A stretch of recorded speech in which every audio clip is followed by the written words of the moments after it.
નમસ્કાર, મંતવ્ય ન્યૂઝમાં આપનું સ્વાગત છે અને હું છું આપની સાથે હિરલ।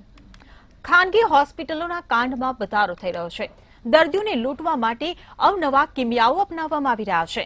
તેમાંનો એક છે કે દર્દીઓને પોતાની હોસ્પિટલમાંથી જ મોંઘી દાટ દવાઓ લેવાની ફરજ પાડવી અને દવાના નામે ઉઘાડી લૂંટ ચલાવવી, જેમાં સામાન્ય માણસ આર્થિક રીતે પાયમાલ થતો હોય છે।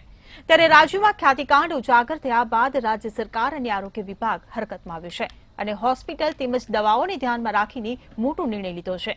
ખાનગી હોસ્પિટલો ફરજિયાત દવાના નામે જે ધંધો કરી રહ્યા છે તેની પર લગામ લગાવવામાં આવી છે। નાગરિકોને જીવન જરૂરી દવાઓ શુદ્ધ અને ગુણવત્તાયુક્ત અને યોગ્ય ભાવે મળે તે માટે ફૂડ એન્ડ ડ્રગ્સ વિભાગ દ્વારા પરિપત્ર બહાર પાડવામાં આવ્યો, જે પ્રમાણે હવેથી ખાનગી હોસ્પિટલોએ અહીંથી દવા ખરીદવી ફરજિયાત નથી તેવા સાઇનબોર્ડ લગાવવા પડશે। એટલે કે દરેક દર્દી હવે પોતાની ઈચ્છા મુજબ ગમે ત્યાંથી સસ્તા ભાવે દવા ખરીદી શકશે। ત્યારે આજ દવાના નિર્ણય પર કરીશું આજનો સીધો સંવાદ।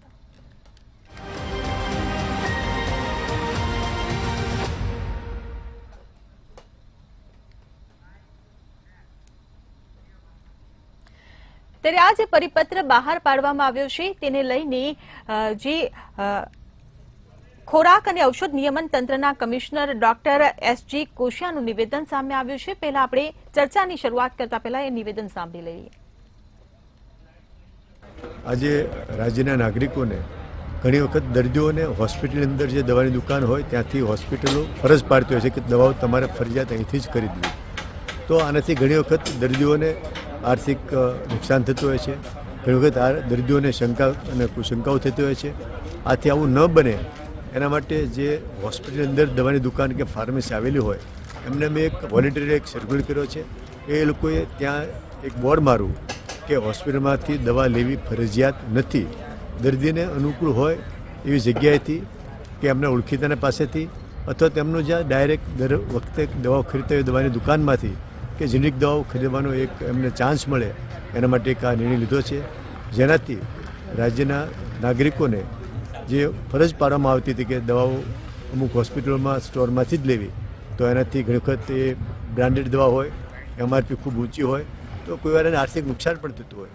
તો આ જ દવા જો ત્યાં કેમિસ્ટ લખે કે દર્દીને અહીંથી દવા લેવી ફરજિયાત નથી, તો દર્દી એને અનુકૂળ જગ્યાએથી કે જેનિક દવા ખરીદી લે તો એને આર્થિક નુકસાન પણ ન થાય અને વ્યાજબી દવા પણ।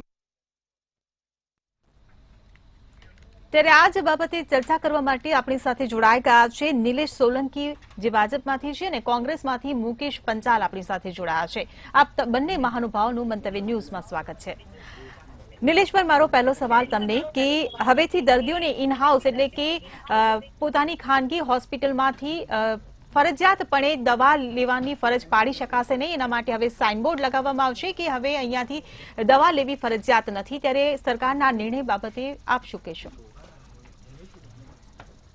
જી નમસ્કાર મંતવ્યની જનતાને। હિરલ, મૃદુ અને મક્કમ મુખ્યમંત્રી શ્રી ભૂપેન્દ્રભાઈ પટેલની સરકારમાં એક ખૂબ જ જનતા માટે એક સારો નિર્ણય કરવામાં આવ્યો છે કે કોશિયા સાહેબનું તમે આપે એક બાઇટ સાંભળી અને જે રીતે આરોગ્ય મંત્રી શ્રીના નેતૃત્વમાં જે પ્રાઇવેટ હોસ્પિટલોની અંદર જે મેડિકલ સ્ટોર હતા અને એ જે દવા લખતા હતા કે ભાઈ આ જ મેડિકલ સ્ટોરમાં મળતી હોય અને એ મેડિકલ સ્ટોરમાં જ સૌથી વધારે મોંઘી દવાઓ મળતી હોય અને એ દર્દી ક્યાંય બીજી જગ્યાએ જાય છે તો દવા મળતી જ નથી। એટલે આ રીતની આજે જે પરિપત્ર જે બહાર આવ્યો છે ખૂબ જ અભિનંદન છે અને આ સરકારે મહત્વનો ચુકાદો અને મહત્વનું એક જાહેરનામું બહાર પાડેલું છે કે પાટિયું પણ લગાવવું પડશે કે ભાઈ અહીંયા ફરજિયાત દવાઓ લેવામાં ના આવે કે મરજિયાત કે ભાઈ કોઈ પણ જગ્યાએ એ ડૉક્ટર કે એ દર્દી એ કોઈ પણ જગ્યાએ જઈ શકે છે। બીજી વસ્તુ કે ઘણી બધી આ વિષયમાં આરોગ્ય વિભાગને એની ફરિયાદો મળતી હતી અને આ રીતે જે રીતે આ ખ્યાતિ હોસ્પિટલનો એક ઘટના બની એ પછી સરકારના રૂપિયા જે જનતાના જે ટેક્સના પૈસા જનતાને પાછા એને વળતર રૂપે કઈ રીતે જઈ શકે, જે એક મેડિકલ ટ્રીટમેન્ટ માટે એક દર્દી જે રીતે જે તકલીફોનો સામનો કરતા હોય અને એ દવા એક એવા લખતા હતા કે જે પ્રાઇવેટ મેડિકલની એ ફરજિયાત એને પાર પાડતા હતા અને એ મોંઘી મળતી હતી। હિરલ, અને આજે આ અસરથી એ દર્દીઓને ફાયદો થશે કે એ દવા જનરિકમાં જઈ શકશે, કે જનરિકમાં પ્રધાનમંત્રી જન ઔષધિ કેન્દ્રમાં પણ એ લઈ શકશે, કે જેમાં 50% થી 90% સુધી એ ડિસ્કાઉન્ટ મળે છે, કે આ દવાઓ પણ એ લઈ શકશે. એટલે એ એવા દર્દીઓ માટે કે જેને આ સરકારે, એક તો આપણી જોડે પ્રધાનમંત્રી આયુષ્માન કાર્ડ છે કે જેનાથી 10 લાખ સુધી એ હેલ્થ બીના ફ્રીમાં એ ઇલાજ કરાવી શકે છે, મલ્ટી સ્પેશિયાલિસ્ટ હોસ્પિટલ સુધી. અને ફરીથી આ જે જાહેરનામાથી એટલું એ દર્દીઓને ફાયદો થશે, અને ઘણું બધું આમાં એક અગ્રેસર એક પગલું કહી શકાય કે જેમાં એ ડોક્ટરો જે લૂંટતા હતા કે ભાઈ આ દવાઓ લખતા હતા, એમાં એ લોકો કમિશન આપતા હતા, આ દવાઓ એ બાજુના જ મેડિકલમાં મળતી હતી, બીજે ક્યાંય જતા હોય તો એ દવાઓ આપણને એવી દવા લખતા હતા કે મળતી જ નથી. તો આનાથી દર્દીઓને ઘણો બધો ફાયદો થશે. જી બિલકુલ. મુકેશભાઈ, હું તમને પૂછવા માંગીશ કે સરકારે આજે નિર્ણય લીધો છે, જે પરિપત્ર બહાર પાડ્યો છે, તેનાથી જે ફરજિયાત દવા ખરીદવાના નામે ડોક્ટરો ઉઘાડી જે લૂંટ ચલાવતા હતા તેની પર લગામ લાગશે? જો હિરલ, તમારો જે અભિગમ છે ને, જે ગુજરાતની પ્રજા માટે ખૂબ સારો છે મીડિયાનો, અને તમે આ જે મુદ્દો લીધો છે, મારું જે કહેવાનું જે મતલબ છે એ વાત એ છે કે અત્યારે 90% ડોક્ટરો એ લોકો પોતાના દવાખાનામાં જ એમની દુકાનો ચલાવી અને મૂકી રાખી છે. પછી 6x6 ની હોય, 4x4 ની હોય કે 10x10 ની હોય, પણ દુકાનો ખોલી નાખી છે. તમને દવા લખી આપે એટલે કે બહારથી મળી જશે. બહાર આપણે જો દવાની કોઈ દુકાનમાં જઈએ તો હું માનું છું કે કદાચ 20-25% ડિસ્કાઉન્ટ આપતા હોય છે. જો એમના દવાખાનાની જે દુકાનમાંથી લઈએ તો એ 10% ડિસ્કાઉન્ટ આપે, કે આનાથી વધારે નહીં અપાય. હમણાં જ મને એવો દાખલો વસ્ત્રાપુર પાસે મળ્યો હતો, અને એનો કસ્ટમર જે હતો, પેશન્ટ, એ કાકાએ કહ્યું કે અહીંયા બહાર તો 25% ડિસ્કાઉન્ટ આપે, તમે 10% આપો છો. મેં કાકાને કહ્યું, કાકા આમ જ ચાલવાનું છે, તમે દવા લઈને જાઓ ને કે તમારું દર્દ નહીં મટે ને બીજું દર્દ થઈ જશે. એટલે આ પરિસ્થિતિ અમદાવાદ, ગુજરાતના આખાએ 90% ડોક્ટરોની આ વાત છે, એમાં કોઈને વખાણવા જેવા નથી. ને તો આજે આપણે જોઈએ છે છેલ્લા મહિનાથી કે ડોક્ટરો કઈ રીતનું કામ કરી રહ્યા છે, બહાર આવે છે અને એ તપાસ અધિકારીઓ બહાર લાવે છે. ખૂબ સારી બાબત. હવે વાત એવી છે, હમણાં મારા મિત્ર નિલેશભાઈએ એક વાત કરી કે સરકારે આ પકડ્યું છે, ખૂબ સરાહનીય બાબત છે, અભિનંદનને પાત્ર છે. તો મારે એમને કહેવું છે, માનનીય ભાજપના પ્રવક્તા શ્રી, 30 વર્ષે તમે જાગ્યા છો અને અભિનંદન આપવા બેઠા છો, આ તમને શોભે ખરું? આજે કાલે કોંગ્રેસની સરકાર બદલાઈ હોય ને તમે આજે બેઠા હોય ને તમે પકડી પાડી હોય ને, અને જો તમે આ વાત કરતા હોય ને તો એ યોગ્ય બાબત છે. પણ મને એમ થાય છે કે ઘરના ભુવન, ઘરના દાખલા, આપણી સરકાર 30 વર્ષ સુધી આ બધી લાલિયાવાડી ચલાવે, અને આપણી સરકારના અધિકારીઓ જાગૃત થાય પાછા અને પકડે, અને વળી પાછા આપણે ભાજપના પ્રવક્તાઓ જેને અભિનંદન આપે. મને ખબર નથી પડતી કે આ કઈ દિશામાં ગુજરાતની રાજનીતિ જઈ રહી છે. કારણ કે જે આવા અભિગમથી થાય છે શું, એમને આ બોલવાથી ફરક શું પડે કે ડોક્ટરોને એમ થઈ જાય કે અત્યાર સુધી જે અમે કર્યું ને એ બધું ચાલી ગયું. અરે ભાઈ, તમે જે અત્યાર સુધી કર્યું છે એ દેખાડે છે કે ગુજરાત સરકારના આરોગ્ય વિભાગના લોકો નિષ્ક્રિય હતા, અધિકારીઓ, ડ્રગ ઇન્સ્પેક્ટરો નિષ્ક્રિય હતા. આ તમામ વસ્તુઓ સીધી ગુજરાતની જનતાને નજરે દેખાય એવું વાત થઈ. તો આની અંદર અભિનંદનને પાત્ર કોણ છે? એમણે તો 2 કાન પકડીને કબૂલવું જોઈએ કે અમારી આટલા વર્ષ ચાલેલી સરકારમાં ગુજરાતની પ્રજાને આજે ભોગવવું પડ્યું, એ બદલ અમે દુઃખ વ્યક્ત કરીએ છીએ. કારણ કે તમે કોઈ બીજી સરકાર નહોતી કે આજે તમે સરકારમાં આવ્યા ને તમે અભિનંદન આપવા માંડ્યા છો. એટલે અને બેન, એક વસ્તુ એવી પણ છે કે આજે ગુજરાતની અંદર કોઈ વિભાગ એવો નથી કે જેની અંદર આવી ત્રુટીઓ ન હોય.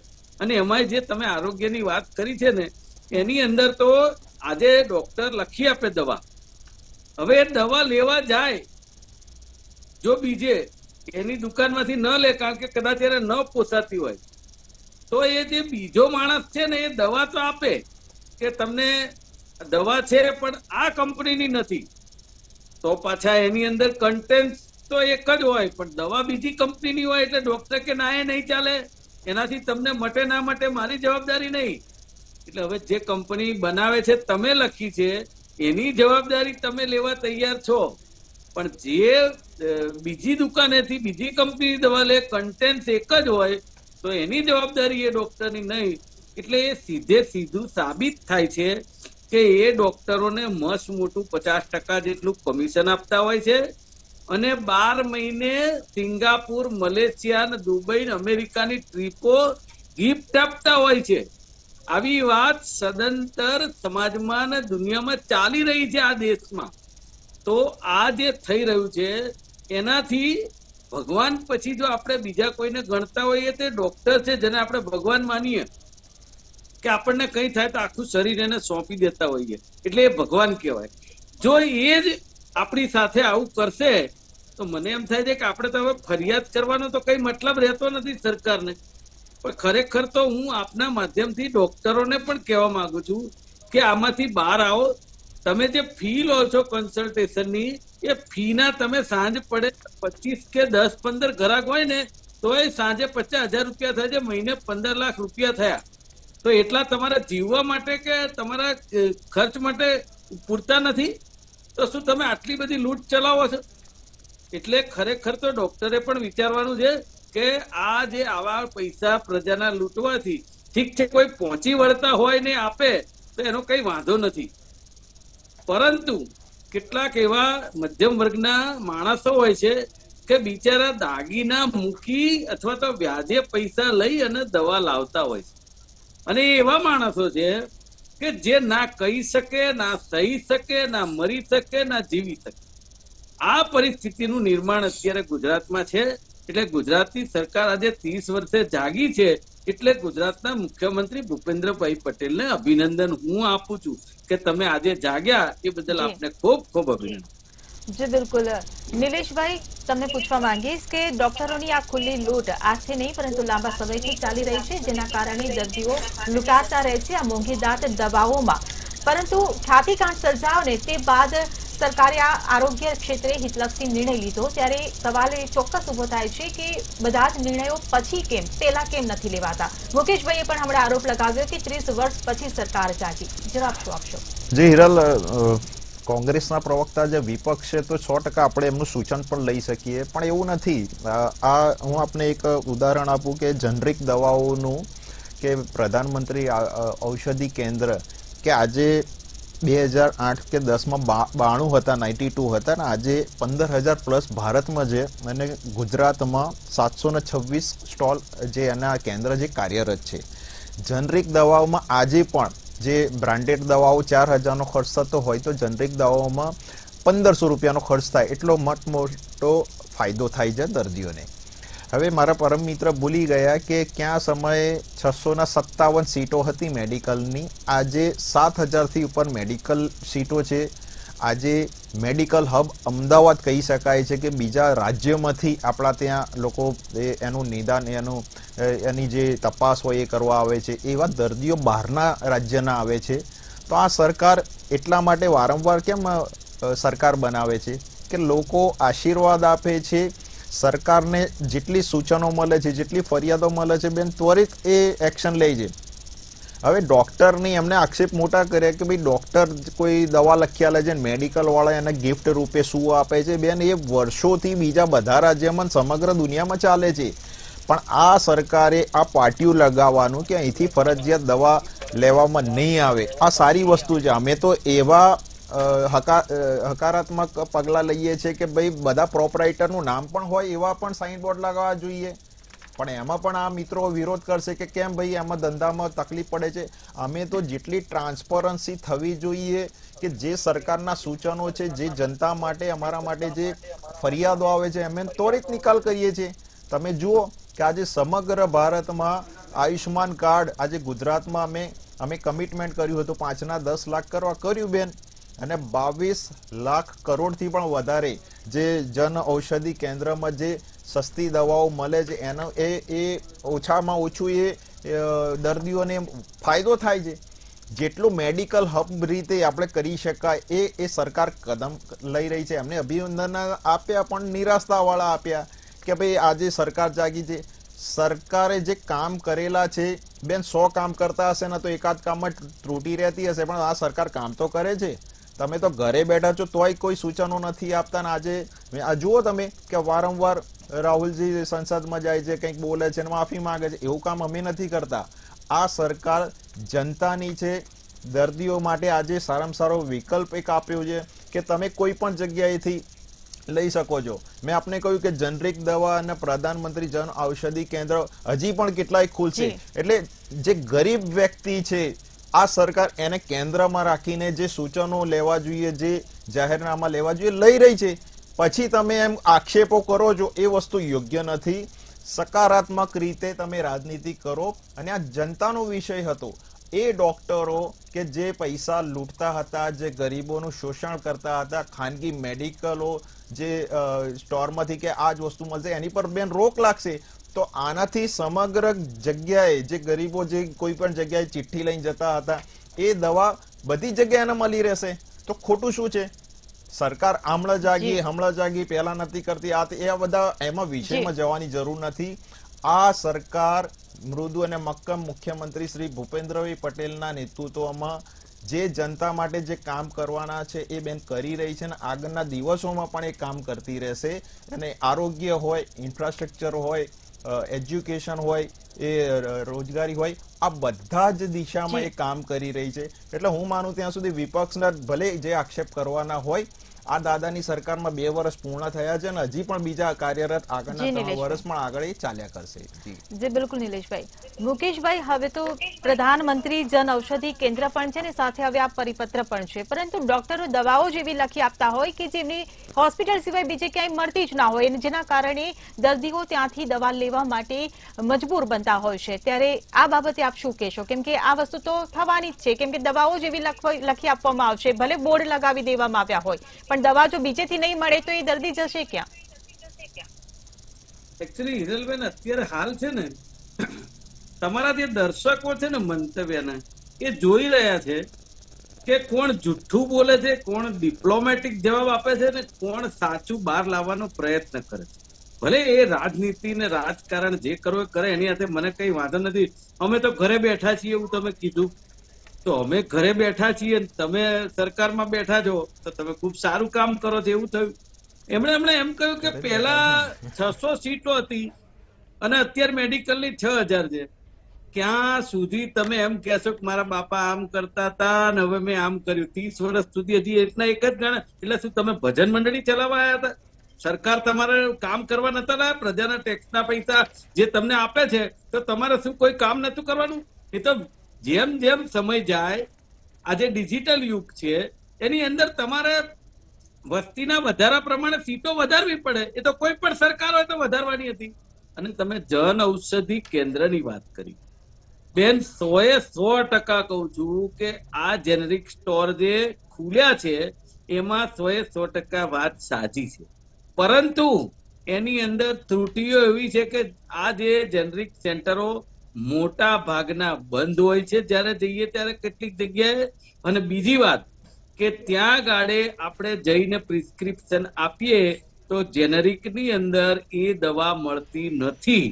અને જો મળે, આપણા ડોક્ટરને ફોન કરીએ કે અમે જેનરિક સ્ટોરમાં આવ્યા છીએ અને અહીંથી આ દવા મળે છે, એ નહીં ચાલે દવા. સીધું કહી દેશે કે એ દવા નહીં ચાલે. હવે એક વસ્તુ સમજો, એ દર્દી હમણાં ભાજપના પ્રવક્તા સુખિયાની વાત એવી કરશે તો તમારે ફરિયાદ કરવી જોઈએ આવું બોલશે હમણાં. અરે મારા ભાઈ, જે માણસ દર્દી હોય ને, પેશન્ટ જેને કહી શકાય, જે રીબાતો હોય, પીડાતો હોય પોતાના દુઃખથી, અને જે કન્સલ્ટેશન કરાવવા ગયો હોય અને એને જયારે આવા જવાબ મળે, એની પાસે પૈસા ના હોય, ત્યારે ફરિયાદ કરવા જવા જેટલો કેપેબલ હોતો નથી. અને એવી કોઈ સિસ્ટમ તમારા ગુજરાતમાં કે આપણા ગુજરાતમાં નથી કે જેની અંદર સીધો પેશન્ટ ગુજરાત સરકારમાં ફરિયાદ કરે અને બીજે દાડે ડોક્ટર ઉપર પગલા લેવાય. આવું ક્યારેય બન્યું નથી આ 30 વર્ષમાં અને બનવાનું નથી. પણ મહેરબાની કરીને હું તો દરેક ડિબેટમાં હિરલ કહું છું કે જીવનમાં what is the meaning of debate? આ ડિબેટનો અર્થ શું છે? એક જ છે કે તમે જે કઈ વાત કરો, જે કોઈ મુદ્દાની, એની અંદર અમારામાં બુદ્ધિ હોય એટલી, કારણ કે અમે તો ઘરે બેઠા છીએ અને એ લોકો સત્તામાં બેઠા એટલે બહુ બુદ્ધિશાળી લોકો છે, જેનું પરિણામ આપણે રોજે રોજ જોઈએ છીએ. પણ છતાંય આ જે ચર્ચા થાય એની અંદર ભારતીય જનતા પાર્ટીના પ્રવક્તાનું જો ઉપજતું હોય તો સરકારમાં વાત કરે કે આવી ત્રુટીઓ છે, વિરોધ પક્ષે આવું કહ્યું, નિષ્ણાતે આવું કહ્યું, એન્કરે આવું કહ્યું, અને એની અંદર કઈ સુધારો થાય તો એને ડિબેટની ચર્ચા કહેવાય. આમાં ડિપ્લોમેટિક વાત કરવી હોય તો ડિબેટનો કોઈ અર્થ જ નથી. જી બિલકુલ.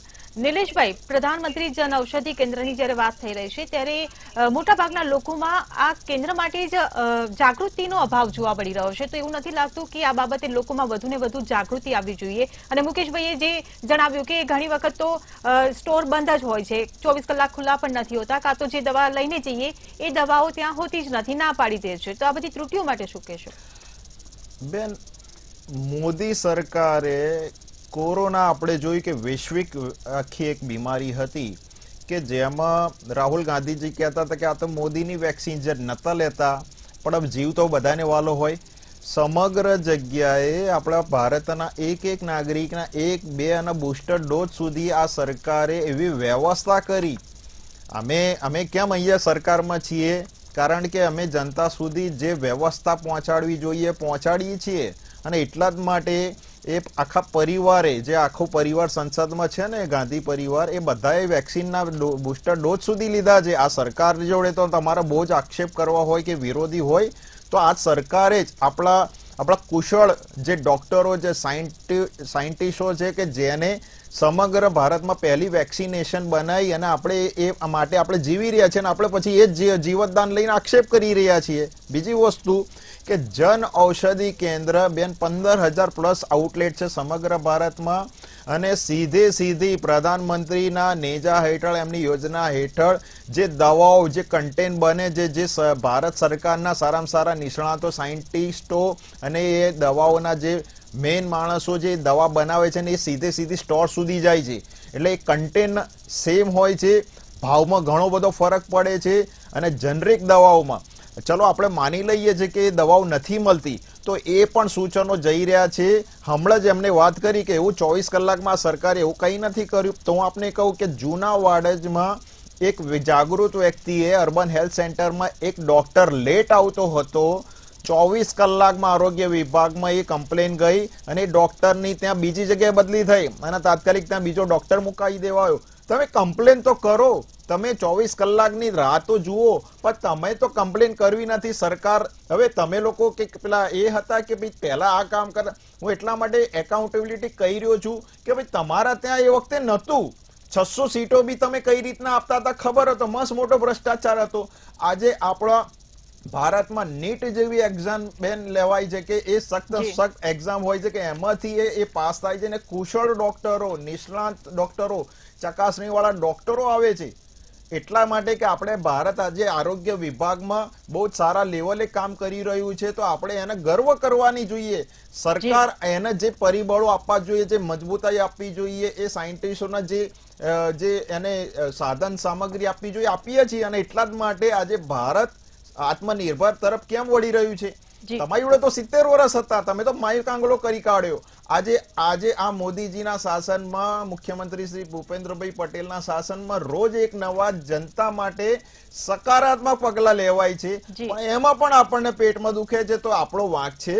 બીજી વસ્તુ કે આનાથી ઘણી બધી જગ્યાએ જે ખાનગી હોસ્પિટલોની અંદર જે મેડિકલો જે મોંઘી દવા વેચતા હતા એને એ દર્દીઓને ફાયદો થશે, અને એ ફરજિયાત નથી. એ તો બેન આપણે સાઇન બોર્ડમાં જોયું કે કમિશનરજીએ પરિપત્ર બહાર પાડ્યો.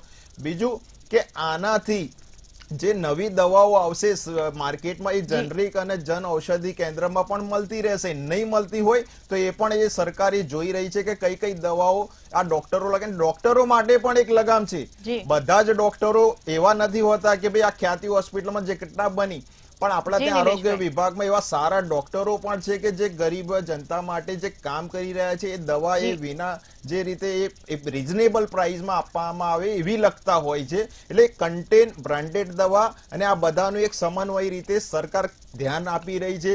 અને જ્યાં કમ્પ્લેન મળે છે, જ્યાં સૂચન મળે છે, આ સરકાર ત્વરિત પગલાં લે છે. જી બિલકુલ. મુકેશભાઈ, હું તમને પૂછવા માંગીશ કે આ મોંઘી દાટ દવાઓ લેવા માટે ગરીબ દર્દીઓને ફરજિયાતપણું પાડવું એ ખોટું છે, એટલા માટે આ નિર્ણય લેવાયો. પરંતુ અત્યાર સુધી જે ડોક્ટરોએ, જે હોસ્પિટલોએ ગરીબોના પૈસા લૂંટીને પોતાના ખિસ્સા ભર્યા, તેની પર શું કોઈ કાર્યવાહી? જુઓ હિરલબેન, સૌથી પહેલા તો હું તમને કહેવા માંગુ છું કે જે રીતે આ ડિબેટની અંદર ડિપ્લોમેટિક જવાબ એમણે રસીનો આપ્યો, આ અત્યારે કોરોનાની રસીનો મામલો છે. મુકેશભાઈ, સમયનો અભાવ છે એટલે ટૂંકમાં જવાબ આપજો.